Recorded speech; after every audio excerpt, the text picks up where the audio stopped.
Boy, they busting. They can't even that mug busting. My Hero Academia, Chapter 20. Roll the intro.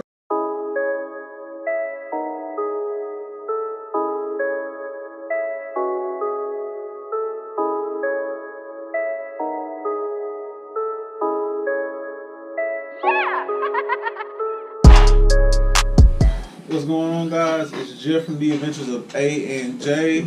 Stop everything. Subscribe, like, comment, share. Now let's get into the chapter.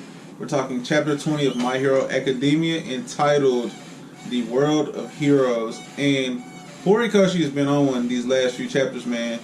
I'm really enjoying where we're heading in the story. I'm gonna hop around. You guys already know I'm gonna hop around the chapter, man. This is and the reason I enjoy doing this is because it's part reaction, part review. Because I read it a couple times and give you guys my honest thoughts. I am intrigued by the he's like a cowboy slash marksman, but he's got dreads, like, and he's probably not even a cold hero. It's just I'm impressed with like marksmanship, period, and snipers, and like that. I feel like that's a cool thing, and he is deadly. Like he shoot the wings off of a fly and leave the body untouched, deadly. This man, as Midoriya is rushing to save All Might, Shigaraki is also rushing to go ahead and decay Deku's face. And he's accurate enough that on the move, he shot Tomura's hand reaching out for Deku, like, thinking that even if I shot his arm, the momentum would keep. Like, he shot his hand precisely. He shot through the guy that was jamming the signal. Both of his arms shot through him completely, like, accurately. That's impressive. We're introduced to some more pro heroes now. We have the guy that looks like a whale. He kind of looks like Pearl. He kind of looks like Pearl from SpongeBob. We have the principal. We have President Mike is there.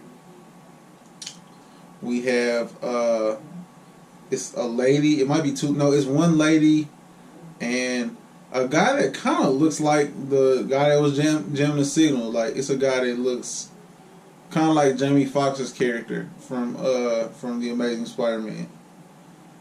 He's weird looking. I'll have to figure out more about him, and probably when I'm looking for a thumbnail for this, after these are done, I'll probably like get to see his color, the way he's colored, and this, that, and the other. But I'm impressed by that marksman guy for sure.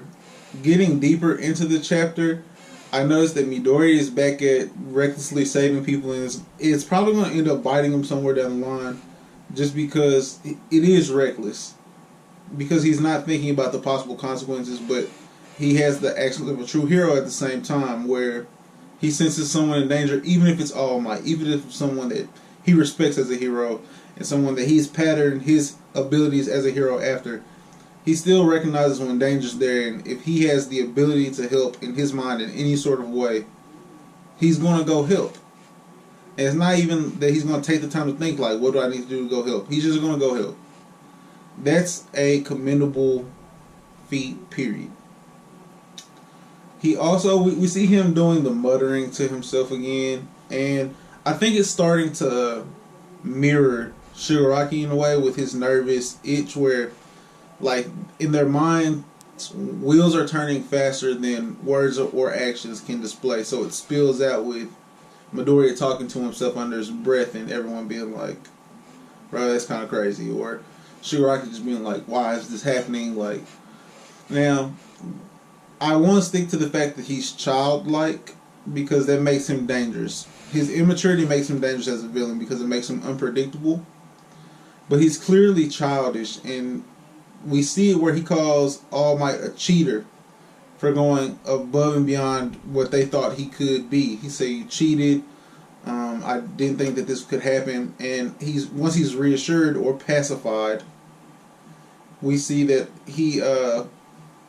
all the itching stops completely, because Kirigiri, I think that's his name. I'm starting to get better with him. Kirigiri is like, hey, if we gang up on him right now, like the Nomu did do some damage, even though he's not here. If we gang up on him 2-on-1, with the kids not trying to get into this right now, we can still take him. And like he's like, okay, well, let's go right now. And that's when Midoriya does jump into action. At the same time, we see the other 3 future top 4, in whichever order they fall in, being Kirishima, Bakugo, and Todoroki, are all ready to go clean up the mess of everyone else, understanding that maybe someone did get overwhelmed, which shows their hero's intuition because, let's see here, Momo and Jiro and Kaminari have been overwhelmed by the guy that had been jamming the signal. And so their intuitions are all developing so fast that there's only positives coming from this. And the experience they've gotten from seeing villains with a intention to kill, even though Midoriya has seen people who are villainous or not heroes but using their quirk in public for personal gain, like the guy with the gigantification quirk, not Mountain Lady, but the guy that Mountain Lady hit King Candy with in I'm pretty sure that was chapter 1. He's seen that up close. The sludge monster. He's seen the sludge villain that attacked Bakugo up close and went to go help him. But they didn't have the intention to go kill and become what we consider villains here in the U.S. So them seeing that this early, we're on chapter 20, and this is set up to be such a strong ongoing story that at chapter 20, the development we'll see by chapter 200 from these guys having to deal with a villainous threat, an unexpected villainous threat at that. Man, that's the sky, the the ceiling is the roof. You know what I'm saying? The sky's the limit for their potential. I want to go back a little bit to Ida's arrival with more pro heroes because he's still trash. Still trash because regardless of how we spill it and what he does to make up for it, in my personal opinion, him showing up with all the pro heroes is still late because he should have left an entire chapter before he did. So yes, he brought Sniper Buddy and the lady with the skin tight suit and Pearl's cousin and the principal and President Mike to go yell at folks, and he brought them. He did, and their ride on scene stopped more chaos from happening. But they could have prevented even more had he left when he was supposed to. That's just my whole opinion. I also didn't like that he said, the Class 1A president, I'm at your service, or I'm here for duty, or whatever stupid he said. Like, and I get that I have an issue with Ida as a character. It's probably the same reason why I didn't like Choji. Like, it's just certain things about people that I just don't enjoy. I didn't like Choji. I don't necessarily care for Nico Robin as a character in One Piece. Just those being my easy examples, because they have these weird things that they do that just irritate me. And Ida's is being a suck up and not living up to first what he should be, and second what he acts like he is. Like, he's not what he acts like he is. I'm curious to see if this will be a trend of him trying to redeem himself from possibly failing early, if he'll realize that maybe there was a mistake in his hesitation, or if he'll keep hesitating going down the line, and maybe that'll be a subplot, a small storyline going forward. I am excited about this chapter. This chapter was not even a transitional chapter for me. It opened my eyes to some of the possible quirks and abilities and uses past that. We have the first connection of two similar quirks besides All Might and Deku, of course. But Kaminari and the guy who jammed the signal, he has a moment where he's like, this guy's a lightning type quirk, so I don't want to I don't want to hurt him because I understand, you know, his quirk and this, that, and the other, whoopie whoop. But I will if I have to. I was like, dang, like, that opened my eyes, because maybe, like, down the line we'll see an arc where there's quirk favoritism or rankings based off quirk alone and not the application of the quirk. It's just, Horikoshi to me has me trapped in the story, and I'm loving it. I'm absolutely loving it. This chapter was an 8 out of 10 chapter for me, because I am enjoying Shigaraki so much and Bakugo so much, and even Deku is growing on me. Even though I still find him whiny, and I still find him reckless without anyone calling him out on his recklessness, because he just jumped into the line of fire. And let me take that back.